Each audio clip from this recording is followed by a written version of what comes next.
Well, good morning, and guess who it is? It's me, Kenny Polkar, your host of the party, and today is Wednesday, June 14th, 2023. And what is it that you need to know? Well, the CPI was dressed to impress. And now the question is, will the PPI do the same? And then at 2 o'clock, can JJ sound neutral at all, as the Fed is expected to skip?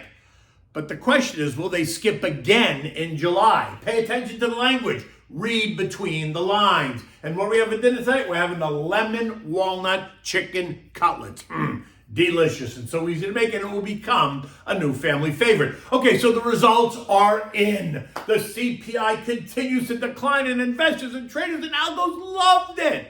Although if you're a short trader, you keep getting your arse handed to you. Why? Because when you're short, you want and expect stocks to go lower. And when they don't, then you have to run to cover. And that forces you to become a buyer, only adding to the buying frenzy that already exists out there. And that only sends stocks higher and higher and higher. And don't think that the algos make it any easier for you, because they don't.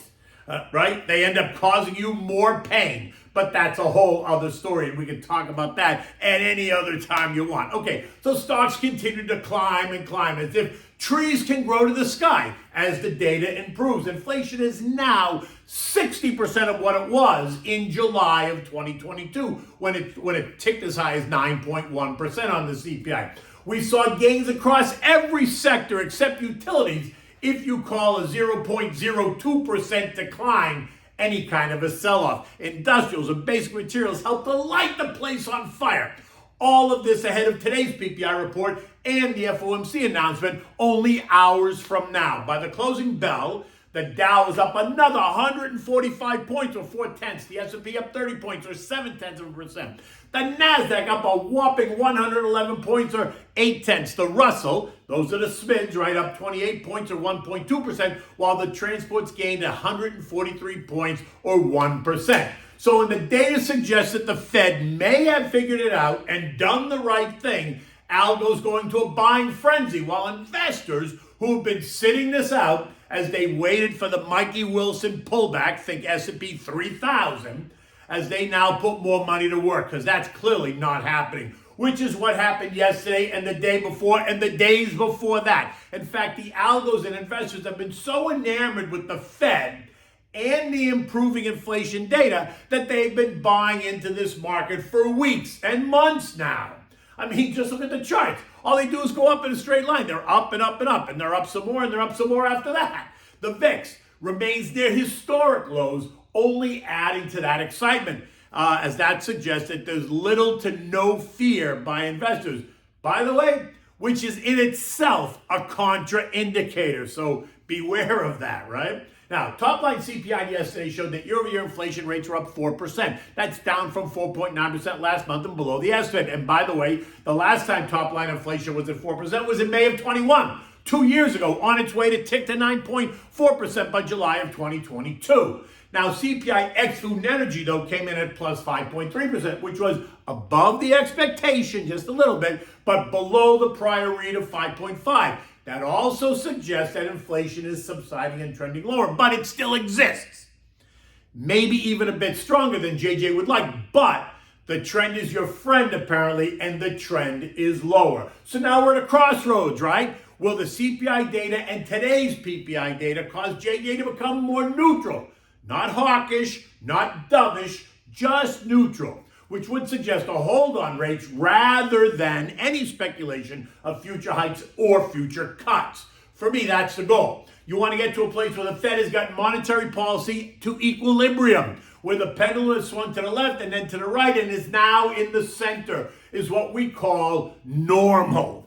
And when we get there, it doesn't mean that you're not going to see any kind of a pullback. Of course you will, because it's the economics that changes, and then that changes what investors are willing to pay for stocks, or willing not to pay for stocks, right? If rates hold steady at, say, 5 to 5.25%, which is where they are now, with no indication from month to month that they're going to change, like they have in the past 16 months, every month they're going to change, then it becomes easier for companies to plan on capital expenditures, on forward guidance, on hiring and firing, on planning for growth. It also becomes easier for investors to assess valuations without feeling that your back is against the wall, which is what it feels like now. I mean, look, the FOMO crowd are tripping over each other as they try to get in, only because they chose to get out when they got nervous or when everyone was calling for the market to collapse or the recession was coming. All while I told you, just stay involved, just adjust your portfolio. But for those who got out, now they're running to get back in.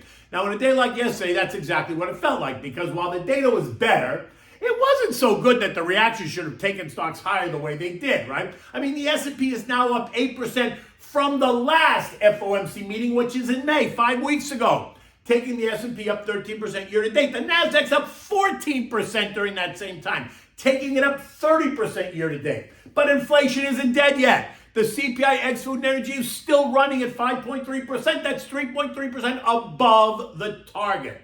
And it's not guaranteed that it won't turn up again in the months ahead, like we've seen in the UK, which would ignite then that Loretta Mester, who's the Cleveland Fed, or Jimmy Bullard, who's the St. Louis Fed president, or Neely Kashkari, who's the Minneapolis Fed president, right? Their narrative of higher rates, think 6%, it would ignite that narrative again.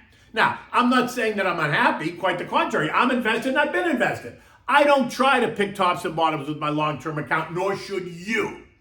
Therefore, I'm not chasing anything. I'm letting it run, and I'm putting new money into the underperformers that we've been discussing, right? So industrials, financials, some of the SMIDs, aerospace and defense, healthcare, etc., right? I own tech.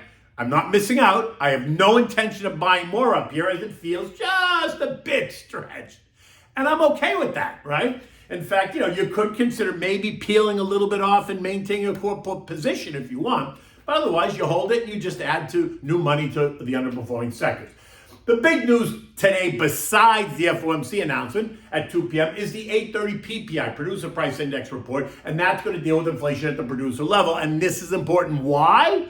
Because it's a great leading indicator of what the next CPI report will be, because it starts at the producer level and then makes its way to the consumer level. And so a further decline in the PPI today will speak to further declines in next month's CPI. Gavish? Okay.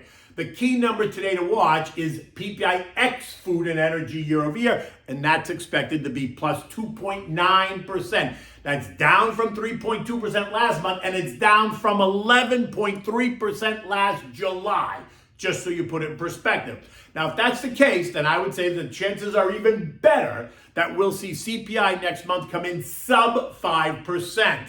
And that would be seen as a real positive and offer cover for the Fed to skip a July hike as well. And if they do that, then it means that they're fairly confident that they will remain successful. Remember, there is no August FOMC meeting, but there is that August Jackson Hole boondoggle. This year it's titled The Structural Shifts in Global Economy, and it takes place on August 24th and 24th through the 26th in Jackson Hole. Which means that the next FOMC meeting after July is on September 20th. So what I'm saying is, if they skip in July, it's going to be 9 weeks until they meet again, versus the regular 5 weeks, which would suggest to me that we reached the top of the arc, right? But hey, we got plenty of data to digest in the weeks ahead. So I'm kind of going out on a limb here, but it's just my gut feeling. And, I have a decent sized gut. The focus today is going to be about whether his speech is dovish or hawkish, or will it be neutral? If there is such a thing, trust me, the media is going to make him try to pick a side, right? They're going to make him be dovish or hawkish. They don't want him to be neutral because it's boring, it's not sexy, it's not hysterical enough, right? You have to be A or B. You can't be sitting in the middle. In any event, we saw strength across the board in almost every sector. Utilities were the only sector, like I said, that was lower, but it was only lower by fractions of a percent, so it's really insignificant. Although the sector is down 6% year to date, and you can thank 5% short duration treasuries for that. You can thank 12-month CDs. You can thank 2-year treasuries that are yielding 4.6% for the challenge to the utilities. We've talked about that before. Everything else was higher. Basic materials up a whopping 2.25%. Industrials up 1.2%. Healthcare up 0.4. Real estate up 0.7. These are all sectors that have been underperforming all year, suggesting that the rally is broadening out. And if today's PPI report is weaker and the Fed skips, leaving the Fed funds rate in the 5.25 range, then investors can expect that they've succeeded in normalizing monetary policy. And for anyone who thinks that 2% Fed funds is normal, I'd say wake up. Normal is 5%. It is not 2%, 1%, or 0% the way they've treated it. In my opinion, the Fed should hold them here and be done with it. Because if they start cutting rates, it's not because it's sunny outside. No. If they start cutting rates, it's because they've now sent the economy into this black hole, right? Circling the drain. The problem now is that there's a whole generation of people who think that 0% is normal. Let's be clear. It is not. 4 to 6 is really the range. 5% is smack in the middle. That's normal. At least it used to be when I was a kid. Anyway, oil is taken back to 70 handle, right? This morning is up 70 cents at $70.12 a barrel. China yesterday cut their short-term lending rate in a bid to support their economy, supportive of building demand. This is ahead of some key economic data that's due out tomorrow in China. Think industrial production, retail sales, and housing. It's also higher ahead of today's FOMC meeting, where it's expected that the Fed is going to skip and possibly skip again in July, and that will allow the dollar to retreat a bit. And that will benefit the commodity complex. Think oil and gold amongst others, right? Now remember, commodities are priced in dollars, so a weaker dollar sends commodities higher, while a stronger dollar puts pressure on the complex. For now, oil remains in the, say, $65 to $75 range. That is until the Saudis force another production cut by the OPEC Plus members, because they are not happy with oil sub $80 a barrel, which is what they need to support their lifestyle. And gold, that's a perfect example of the dollar logic, right? Since the May 4th high of 2,100 in gold is now down 6%, trading at 1965. During that time, the US dollar rose by 3.5%. So if we see the dollar retreat back to the trend line, then it's possible you're going to see gold pierce 2,000. And if we see the dollar weaken further, then expect gold to continue to push higher. At the moment, though, we remain in the 1950-2000 trading range, with 2000 clearly in the line of sight now as a level of resistance that hopefully will pierce.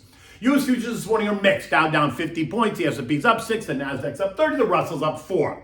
AMD announced a new chip that is set to compete head-to-head with NVIDIA chips. CEO Lisa Su making the announcement yesterday afternoon. The chip is named the M1300X, and it starts shipping in the fourth quarter of 2023, and it represents the biggest challenge to NVIDIA's dominance. This morning, AMD is quoted up 2% at $127. NVIDIA is up 0.6% at $412, which is up a couple of bucks from last night's close. European markets this morning are up. They are higher. The UK announces that their economy grew by 0.2%, which was expected. The growth coming from the services economy. Other than that, European investors await today's Fed announcement, right? Tomorrow's ECB announcement, along with the Chinese eco data, and then Friday's BOJ announcement. At 6:30 a.m., markets across the whole Eurozone are up about 0.7%. So that's a positive, right, as they kind of await all this data. Now, last night, the S&P closed at 4369, up 30 points.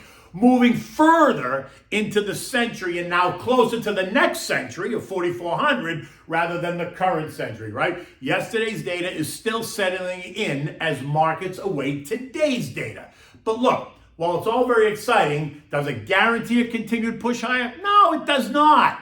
What it does guarantee is that the Fed may have managed to navigate a softer landing. Not necessarily soft, but softer than many have anticipated. But I do think that so much of this is already priced into the recent surge. So no one should be surprised if we see some consolidation. Think a pullback on any of this news. Look, a pullback to 42.50 would not be out of the question. And a pullback to the trend line at 41.60 would also not be out of the question. And it would only represent a 4% pullback, right?